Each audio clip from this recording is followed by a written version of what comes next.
Doctor B.R..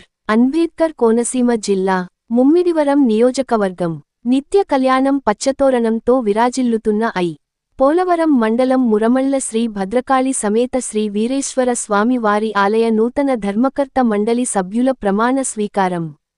ధర్మకర్త మండలి అధ్యక్షులుగా దాట్ల రామకృష్ణం రాజు, సభ్యులుగా పెద్దింటి మారుతి శ్రీవాణి, పెన్మత్స రామరాజు, తసవటపల్లి నాగేంద్రరావు, కర్రి చంద్రశేఖర్, విత్తనాల సత్యనారాయణ, గంగుల జయలక్ష్మి, గొల్లవిల్లి సునీత, పాటి సీతా మహాలక్ష్మి, మద్దాల వెంకటేశ్వరరావు, ఎక్స్ ఎఫిషియోగా శ్రీ పేటేటి వీర వెంకట సుబ్బారావులను ప్రమాణం చేయించిన అసిస్టెంట్ కమిషనర్ వి.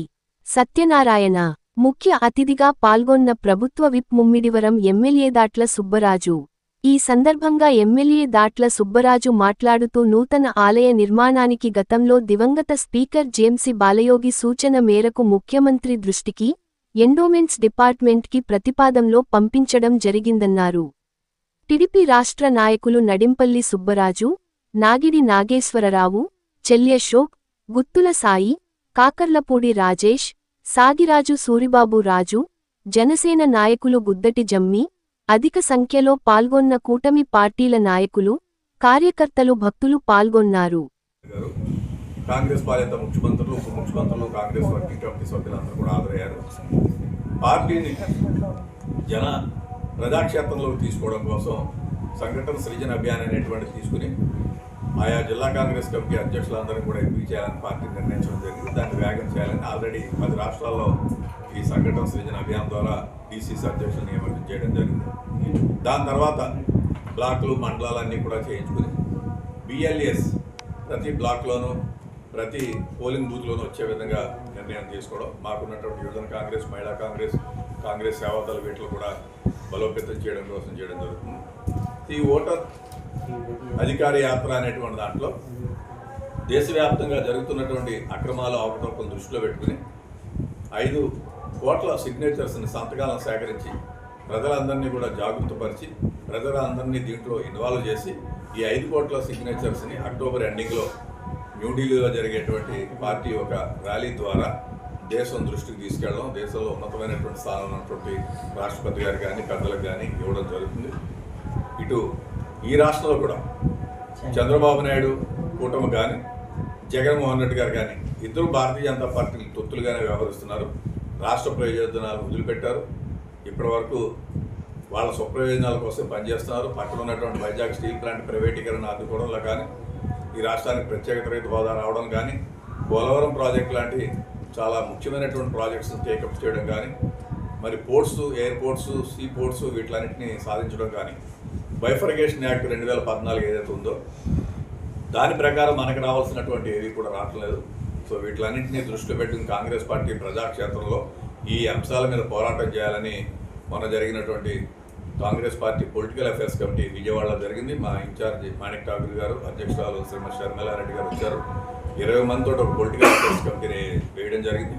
పీరియాడికల్గా ఆయా సందర్భాల్లో కలిసి కూర్చుని మాట్లాడుకుని ప్రజా సమస్య మీద పోరాటం చేయాలని, ప్రతి సీనియర్కి కూడా ఏదో ఒక జిల్లాలో బాధ్యత ఇచ్చి అక్కడ పార్టీని సమన్వయం చేసే విధంగా నిర్ణయాలు తీసుకోవడం జరుగుతుందని చెప్పి పార్టీ నిర్దేశించింది, చెప్పడం జరిగింది. ఇది గబ్బర్ సింగ్ ట్యాక్స్ అని అయినప్పటికీ కూడా భారతీయ జనతా పార్టీ అన్నిటికీ 1 నేషన్ 1 ఇండియా అని చెప్పేటువంటి పార్టీ 5 స్లాబ్లు కట్టడం జరిగింది.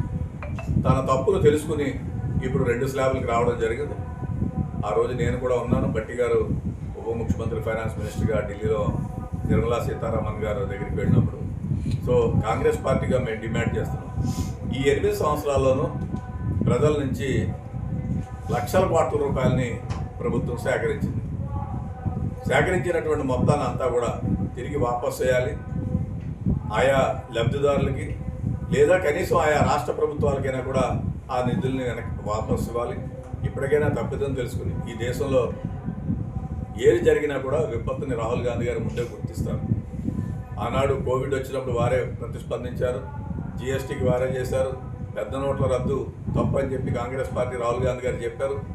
అవగాహన లోపం, అవగాహన రాహిత్యం ఉన్నటువంటి భారతీయ జనతా పార్టీ ప్రభుత్వం, ప్రధానమంత్రి నరేంద్ర మోడీ గారు కానీ, అమిత్ షా గారు కానీ ఇంత పెద్ద దేశాన్ని దశ దిశ లేకుండా తీసుకెళ్తున్నటువంటి పరిస్థితి. విదేశాంగ విధానం కూడా బాగోలేదు. ఇటీవల మనం చూసాం, నా దోస్తు ట్రంప్తో మాట్లాడానంటే జమ్మూ కాశ్మీర్ విషయంలో మన దేశం కన్నా కూడా ఆయనే ముందు స్పందించినటువంటి వ్యక్తి. నేనే చెప్పాను పాకిస్తాన్కి, ఇండియాకి మీరే మధ్యవర్తిత్వం చేశాను నేనే, మీరు ఇది చేయాలని చెప్పి అన్నారు. ఇప్పుడేమో మన పిల్లలందరూ కూడా H1 మీద ఉంటే భారతీయులందరికీ $1,00,000 కట్టాలంటున్నారు. చాలామంది పిల్లలు మరి దురదృష్టం తల్లిదండ్రులు ఇక్కడికి వస్తే వాళ్ళకి మళ్ళీ రీఎంట్రీ ఇవ్వటం లేదు. అనేక మందికి రీఎంట్రీ ఇవ్వటం లేదు. ఎందుకంటే H1 మీద వచ్చిన తర్వాత ఏదో ఒక టెక్నికల్ స్లాగ్ పెట్టి వాళ్ళందరినీ కూడా ఆపేస్తున్నారు. నా దగ్గరికి మొన్న ఒక ఇష్యూ వచ్చింది. పెళ్లి కుదిరింది, పెళ్లి కొడుకు అక్కడ ఉన్నాడు, పెళ్లి కూతురు ఇక్కడ ఉంది, పెళ్లి కొడుకు రావాలంటే అతనికి టెక్నికల్ స్లాగ్ మీద ఇక్కడికి వచ్చేటువంటి పరిస్థితి లేదు. ఇక్కడి నుంచి పెళ్లి కూతురు అక్కడికి వెళ్ళాలంటే వెళ్ళేటువంటి పరిస్థితి లేదు. అంత దుర్లభమైనటువంటి విదేశాంగ విధానం ఉంది, గతంలో ఎప్పుడు కూడా లేదు. సో అనాలోచితమైనటువంటి ఈ ప్రభుత్వం దిగిపోవాలి. అన్ని వర్గాల ప్రజలు సంక్షేమంతో ఉండాలంటే కాంగ్రెస్ పార్టీయే, ఈ రాహుల్ గాంధీ గారు ఈ దేశానికి శరణ్యం. తప్పనిసరిగా వచ్చేటువంటి పార్లమెంట్ ఎన్నికల్లో రాహుల్ గాంధీ గారు ఈ దేశానికి ప్రధాని కాబోతున్నారు.